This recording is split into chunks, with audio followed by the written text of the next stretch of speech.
Hier erfährst du, wie ein realistischer Zeitplan für euer Projekt erstellt wird.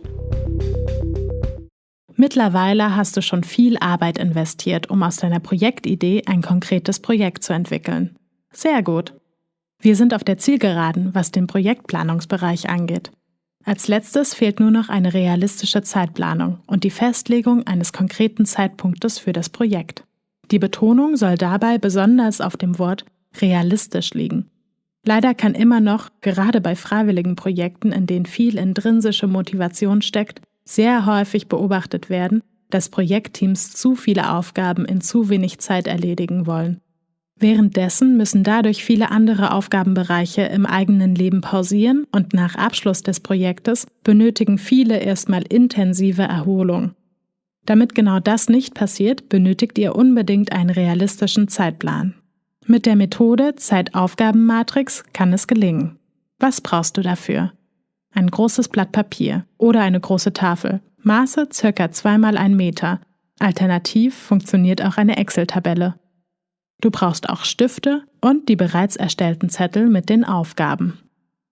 Für die Methode benötigst du das ganze Team. Wie funktioniert's? Zeichne auf einem großen Blatt, einer Tafel oder ähnlichem ein Koordinatensystem mit 2 Achsen. Auf der linken Achse werden alle Zettel mit den groben Aufgaben untereinander angeordnet. Auf der rechten Achse malt ihr einen Zeitstrahl. Er startet mit dem Beginn des Projektes, also meistens mit dem aktuellen Zeitpunkt. Er bildet den Höhepunkt mit dem Datum der Veranstaltung oder was auch immer ihr vorhabt. Und er endet kurz darauf mit genügend Zeit für eine Nachbereitung. Nun zeichnet ihr auf der Höhe der jeweiligen Aufgabe einen Balken in das Koordinatensystem, damit ihr wisst, welche Aufgabe wann umgesetzt werden sollte. Tragt bereits feststehende Termine ein und tragt auch Sperrtermine aller Teammitglieder ein, wenn zum Beispiel jemand für eine Woche im Urlaub ist, Prüfung hat, etc. Tipp: Zeitpunkt des Projektes. Je nach Art eures Projektes seid ihr gegebenenfalls auf unterschiedliche Parameter angewiesen. Vor allem, wenn ihr eine Veranstaltung mit Publikum plant, dann denkt unbedingt an einen geeigneten Zeitraum.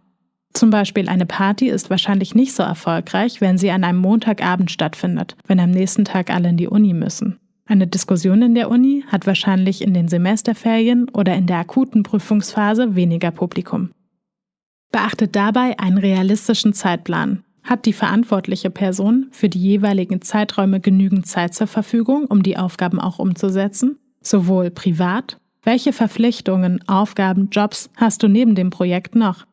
Als auch aus der Natur der Aufgabe heraus. Zum Beispiel kann die Förderung nicht innerhalb von einer Woche stehen. Fühlen sich alle mit dem Zeitplan wohl oder muss er nochmal angepasst werden, indem zum Beispiel das Enddatum verschoben werden muss? Passt den Zeitstrahl an, wenn es notwendig ist. Und zu guter Letzt, tragt euch die Fristen in eure privaten Kalender und den Termin für die mögliche öffentliche Veranstaltung in den Your Goal, Your Action Kalender auf der Homepage ein.